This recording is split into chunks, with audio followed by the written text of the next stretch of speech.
வணக்கம் பக்தர்களே.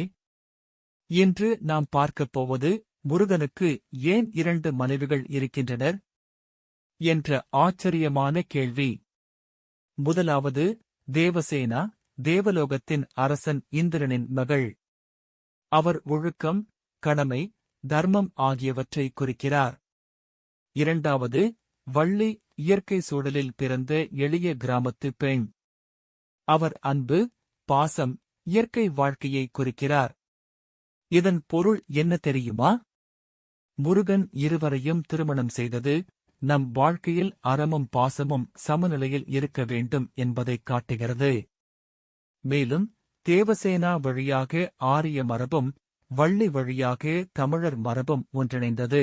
அதனால்தான் முருகன் தமிழ் கடவுள் என்றும் அழைக்கப்படுகிறார். அதனால்தான் முருகனின் திருமணம் ஒரு காதல் கதை மாதிரி இல்லாமல் ஆழ்ந்த ஆன்மீக அர்த்தம் கொண்டது.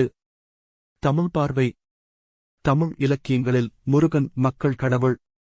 தேவசேனா மூலம் ஆரிய சமயமும் தமிழ்ச் சமயமும் ஒன்றிணைந்தது. வள்ளி மூலம் தமிழ் மக்கள் கலாச்சாரம், பசுமை, இயற்கை உயர்ந்தது. சுருக்கமாக, முருகனின் 2 திருமணங்களும் இரு கலாச்சாரங்களின் சங்கமம் மற்றும் வாழ்க்கையில் கடமை, காதல் இரண்டும் அவசியம் என்பதற்கான சின்னம். வணக்கம் முருகா. அருள் புரிவாயாக.